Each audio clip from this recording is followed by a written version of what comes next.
निर्गमन अध्याय 5। फिरौन के सम्मुख मूसा और हारून। इसके पश्चात मूसा और हारून ने जाकर फिरौन से कहा, इस्राएल का परमेश्वर यहोवा यूं कहता है, मेरी प्रजा के लोगों को जाने दे कि वे जंगल में मेरे लिए पर्व करें।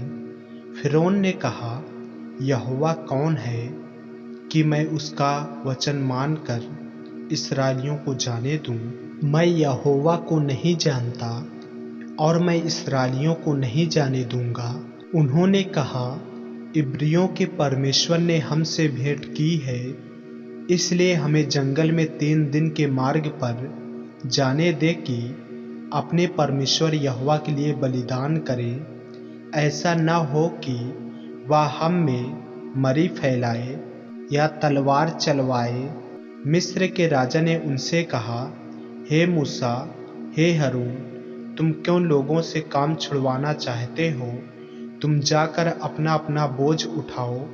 और फिरौन ने कहा, सुनो, इस देश में वे लोग बहुत हो गए हैं, फिर तुम उनको परिश्रम से विश्राम दिलाना चाहते हो। फिरौन ने उसी दिन उन परिश्रम करवाने वालों को जो उन लोगों के ऊपर थे और उनके सरदारों को यह आज्ञा दी, तुम जो अब तक ईंट बनाने के लिए लोगों को पुआल दिया करते थे, वह आगे को न देना।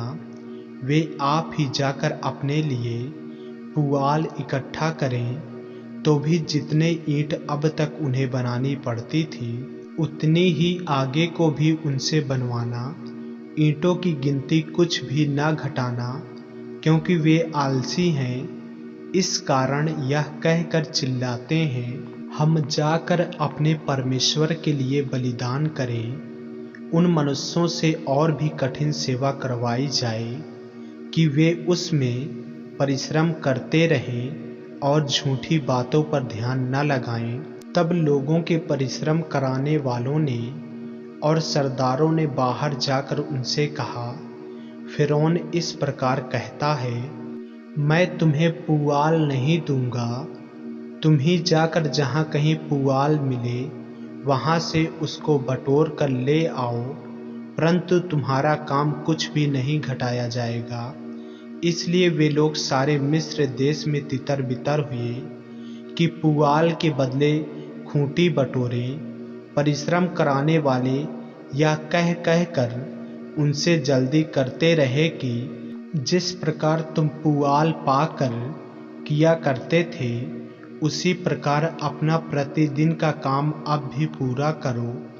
और इस्राएलियों में से जिन सरदारों को फिरौन के परिश्रम कराने वालों ने उनका अधिकारी ठहराया था, उन्होंने मार खाई और उनसे पूछा गया, क्या कारण है कि तुमने अपनी ठहराई हुई ईंटों की गिनती के अनुसार पहले के समान कल और आज पूरी नहीं कराई?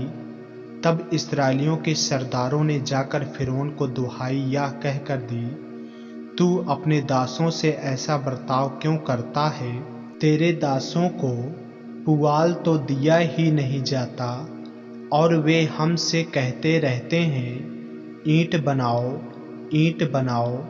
और तेरे दासों ने भी मार खाई है, परंतु दोष तेरे ही लोगों का है। फिरौन ने कहा, तुम आलसी हो।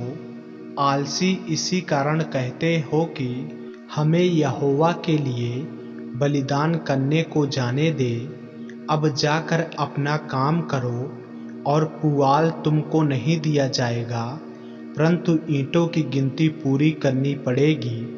जब इस्राएलियों के सरदारों ने यह बात सुनी कि उनकी ईंट की गिनती ना घटेगी और प्रतिदिन उतना ही काम पूरा करना पड़ेगा, तब वे जान गए कि उनके संकट के दिन आ गए हैं। जब वे फिरौन के सम्मुख से बाहर निकल आए, तब मूसा और हारून जो उनसे भेंट करने के लिए खड़े थे, उन्हें मिले और उन्होंने मूसा और हारून से कहा, यहोवा तुम पर दृष्टि करके न्याय करे, क्योंकि तुमने हमको फिरौन और उसके कर्मचारियों की दृष्टि में घृणित ठहराकर हमें घात करने के लिए उनके हाथ में तलवार दे दी है। परमेश्वर से मूसा की शिकायत। तब मूसा ने यहोवा के पास लौटकर कहा, हे प्रभु, तूने इस प्रजा के साथ ऐसी बुराई क्यों की और तूने मुझे यहाँ क्यों भेजा? जब से मैं तेरे नाम से फिरौन के पास बातें करने के लिए गया, तब से उसने इस प्रजा के साथ बुरा ही व्यवहार किया है और तूने अपनी प्रजा का कुछ भी छुटकारा नहीं किया। आमीन। ऐसे ही वचनों को सुनने के लिए हमारे चैनल को सब्सक्राइब करें और बेल आइकन के बटन को दबाएं। और यदि आप हमारे फेसबुक पेज पर, इंस्टाग्राम पे नए हैं तो हमारे पवित्र बाइबल को फॉलो करें, लाइक करें, ताकि परमेश्वर का वचन रोजाना आप तक पहुंच सके। जय मसीह की। प्रभु आपको आशीष दे।